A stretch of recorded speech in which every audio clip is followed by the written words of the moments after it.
Water. Something so basic, so essential, that no one thinks twice before turning on a tap and drinking it. But that day, I learned the hard way that even something so simple can be turned into a weapon in the wrong hands. My mother's call came early, before I'd even finished my coffee. "Son," her voice was shaky, weak. "There's something wrong with the water." My spine immediately shivered. "What do you mean? What happened?" She took a deep breath on the other end of the line. I woke up feeling strange, dizzy, nauseous. My stomach is churning, and there's a strange taste in the water. Metallic, chemical. My mother wasn't the type to exaggerate. If she was calling me like that, something was very wrong. I dropped everything and went straight to the car, driving fast to her house. When I arrived, I found her sitting in the kitchen, pale, holding a bottle of bottled water, as if it were a life preserver. Her gaze went straight to the sink. I stopped drinking when I realized what it tasted like, but I'd already had a glass before. I went to the tap, filled a glass, and brought it to my nose. The smell was subtle, but it was there. Something chemical, something that shouldn't be in drinking water. My head started spinning with anger and worry. I bent down and checked the pipes under the sink. No visible leaks. The water was still coming out clear, with no obvious signs of contamination. But something wasn't right there. I took a bottle from the kitchen and filled it with a sample of the water. "I'll send it off for analysis." My mother nodded, visibly tired. "I don't want to sound paranoid, son, but this has to do with that woman, doesn't it?" She didn't have to say her name. I already knew exactly who it was. This woman had been giving my mother hell for months. Ever since she took over as president of the HOA, she had turned the neighborhood into her own private little empire, handing out absurd fines and inventing stupid rules. First, there were the ridiculous notices. "Your fence is not up to the neighborhood standard. The flowers in your garden are out of alignment. Your trash can is on the wrong side of the sidewalk." Then came the fines, always with lame excuses, all trying to make my mother give up the house she had lived in for over 30 years. But she never gave in. She never paid a penny, never bowed her head to these people. And now, someone had contaminated her water. I knew that the HOA had been pressuring residents to join the city's water supply system, claiming that individual wells and the old infrastructure were a risk to public health. But my mother saw no reason to pay for something she didn't need. And now, out of the blue, her water was contaminated? Coincidence? No way. I drove straight to a private laboratory in the neighboring town. I wasn't going to wait for health department bureaucracy. I paid for an express analysis, and, less than an hour later, I had confirmation of what I already knew. The water was contaminated with nitrates at absurd levels. This was no accident. Someone had deliberately dumped chemicals into the supply system. My vision turned red with rage. This woman had tried to poison my mother. And worse, if her water was contaminated, how many other people in the neighborhood were also drinking it without realizing it? I pulled out my phone and called a contact I hadn't spoken to in ages. He picked up on the second ring. "I need you to find out who has control over the HOA's water supply." A pause. "Do you want to buy?" I smiled. A smile that had nothing of happiness about it. "I want to dominate." She tried to get my mother out of her house. Now I was going to take away her water. My mother was almost poisoned inside her own house. That was the only thing hammering away in my head as I drove back from the lab, the results of the analysis resting on the passenger seat like a death sentence. The HOA was behind this. This woman was behind it. I wasn't naive. I knew that these people played dirty to get what they wanted. But poisoning the water of a 70-year-old woman? That took evil to a whole new level. But what this woman didn't know was that she had just made the biggest mistake of her life. Because now, I wasn't just going to take revenge. I was going to destroy her empire. My first step was to activate my contact in the real estate sector. I needed to find out exactly who controlled the neighborhood's water supply system. The HOA always bragged about its independent infrastructure, claiming that, unlike other communities, they managed their own water supply. And that's what became their undoing. Because after a few calls and a reasonable amount of money to speed up the information, I discovered something beautiful. The HOA's supply system wasn't entirely theirs.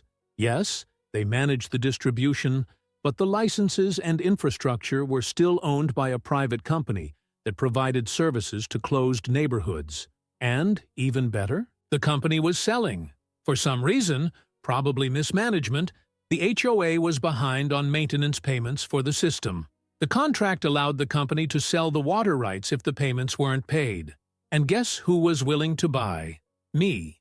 The next morning, I sat in front of an executive in an elegant suit in a sophisticated office in the city. He flipped through the documents and looked at me curiously. "So you want to buy the HOA's water distribution rights?" I crossed my arms and smiled. "That's right." He looked at me for a moment, as if trying to understand my real objective. "This neighborhood has a complicated history. The HOA isn't known for being exactly cooperative." "I know," I replied, keeping my smile. "Let's just say that I have my own reasons for wanting this deal." He shook his head, flipped through a few more pages, and then nodded. "Well, the documents are here. They have a deadline to pay off the debt, but if they don't pay by the set date, the sale will be yours."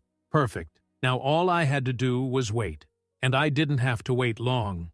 2 days later, the HOA failed to pay. The deal was sealed, and I officially became the owner of the water rights for the entire neighborhood. In other words, I now controlled the tap, and it was time to teach this woman a lesson. In the late afternoon, I parked in front of the HOA headquarters.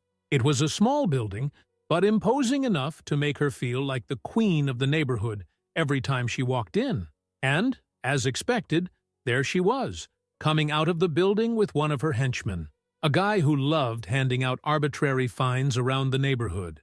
When she saw me, she frowned.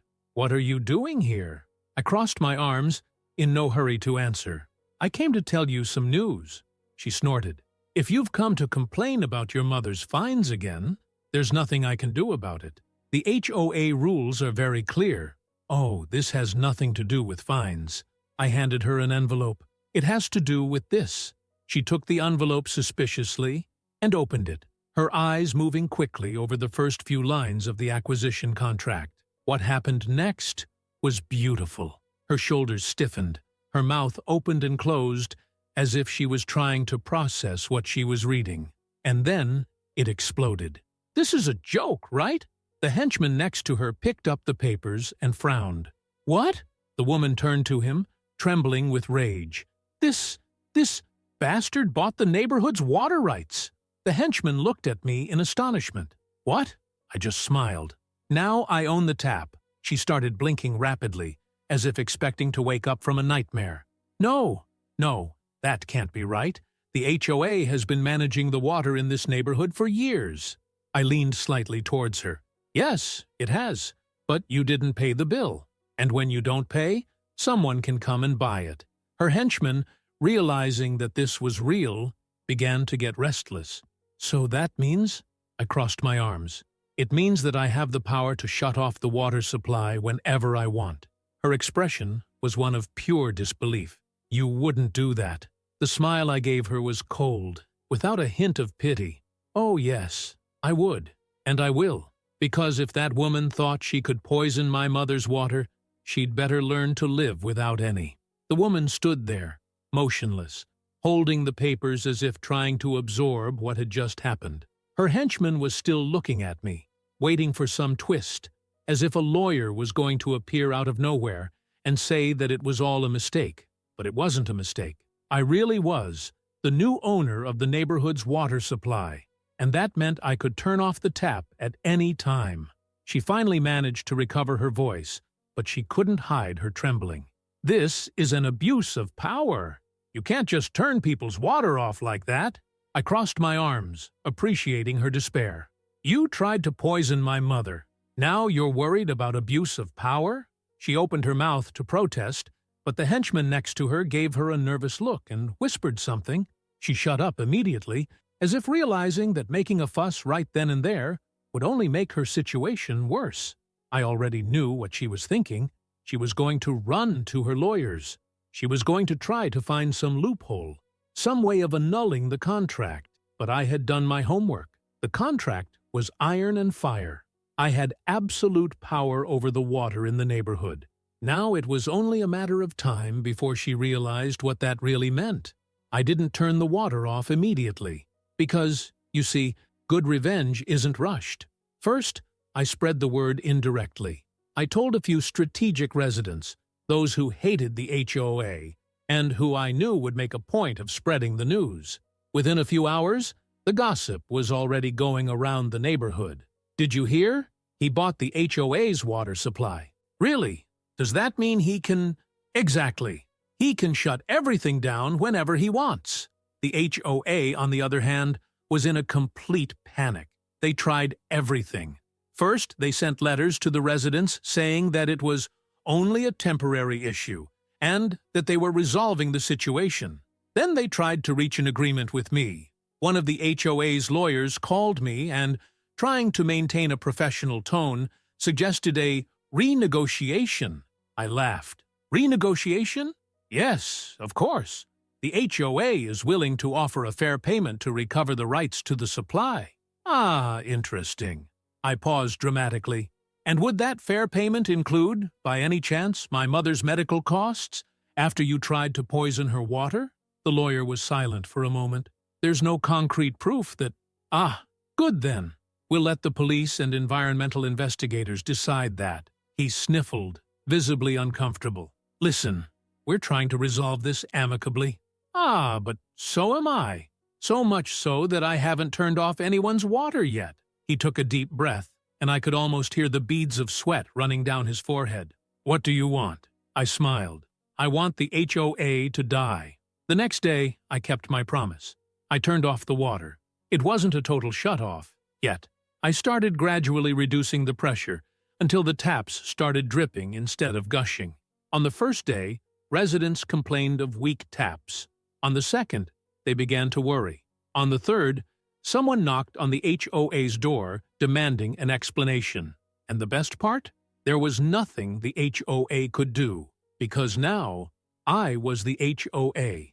The woman finally gave in on the fourth day. She showed up at my door without her usual air of superiority. The dark circles under her eyes showed that she hadn't been sleeping properly. The whole neighborhood was against her. Residents who had previously been afraid were now furious.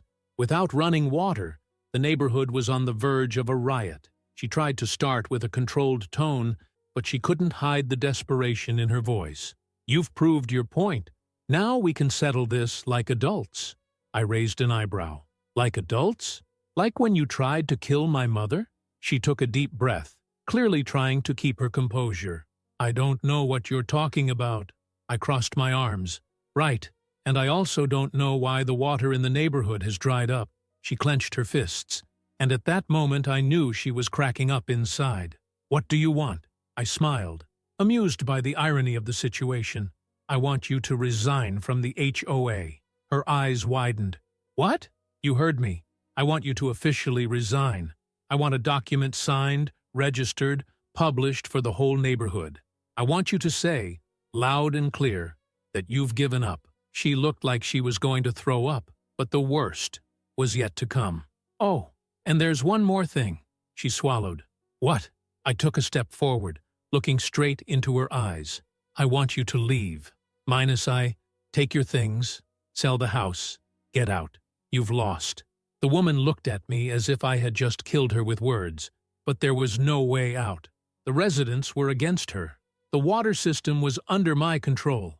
Her only option was to get down on her knees and accept defeat. And that's exactly what happened. The woman stood there, her lips parted, her eyes full of hatred and humiliation. I could see her brain trying to process the situation, looking for some way out, some way to turn the tables. But there was no way out. She had lost. And even worse, she lost to me. Do you want me to leave? Her voice trembled, a mixture of disbelief and fury. I crossed my arms and kept my cold smile. Exactly. She let out a dry, nervous laugh. You can't just kick me out of the neighborhood. I tilted my head to the side. No? You've done exactly that to several families over the years. You've invented absurd fines, pushed through unpayable fees, pressured people until they gave up and moved out. She opened her mouth to retort, but I held up a finger, interrupting her. But look, I'm not forcing you to leave. I'm giving you a choice. Her fists clenched tightly. What choice? Simple. Either you sign the papers and resign from the HOA, put your house up for sale and disappear, or I'll never turn on the tap in this neighborhood again. The impact of my words hit hard. She blinked rapidly, her breathing quickening. She knew I wasn't bluffing. For 4 days, the whole neighborhood felt what it was like to live without water. People were irritated, tired, and, above all, furious with it. If I turned off the supply for good, she would be lynched by her own neighbors. She no longer had any power. She no longer had any influence. And if I tried to resist, well, I could wait. I had all the time in the world. She, on the other hand, couldn't live without water. The next day was a scene worthy of a spectacle. In the morning, a group of residents were already in front of the HOA headquarters, waiting for the announcement of the resignation. I made a point of arranging everything. The papers were ready, a meeting was called, and every resident who had once been harmed by this woman came to watch the end of her era of terror. She arrived with dark glasses, a haggard face, and a briefcase under her arm. She no longer had her usual confident gait. She looked like someone going to her own funeral. And, in a way, that's exactly what it was. She climbed onto the small makeshift stage in front of the HOA headquarters and took the microphone with trembling hands. Well, her voice failed her. She sniffled and tried again. I am here to inform you that I am officially resigning as president of the HOA. There was instant silence. Then someone clapped their hands. Another followed. And suddenly, the whole neighborhood was applauding. But it wasn't respectful applause. It was a cheer of relief. She pressed her lips together in frustration. And I'm also putting my house up for sale. This time, there were whistles. A gentleman in the background shouted, "It's getting late!" She hurried down from the stage, ignoring the satisfied looks around her. The queen of the HOA was dethroned. She tried to sell the house as quickly as possible. But there was a problem. No one wanted to buy. Her reputation was ruined. Everyone knew that she was the woman who almost killed a lady by poisoning her water. Residents who wanted a new home didn't want to stay in a place that reminded them of her tyranny. The price plummeted. Time passed. And, in the end, she had to sell it for much less than she had imagined.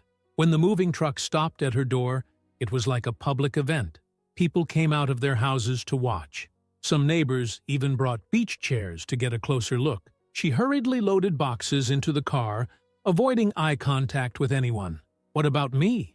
I was there, leaning against my truck, sipping a coffee, and enjoying every second. Before she got into the car, she saw me. Her eyes were full of anger, humiliation, and fear, because now she was just an ordinary person. No HOA, no control, no power, and, finally, no water. The HOA didn't last long after that. With her resignation and the residents' revolt, the association was officially dissolved within a month. And now? Now the ridiculous rules were gone. The absurd fees disappeared. And for the first time in years, the residents were free. My mother? She was fine. She lived peacefully again, with no neighbors trying to poison her, no threatening letters, no invented fines. And what about me? Well, I still own the neighborhood water system. But now, residents don't have to pay any absurd fees. The only rule, nobody ever mentions her name again. Because that woman no longer exists here. And if you like this video, don't forget to leave a comment and a like.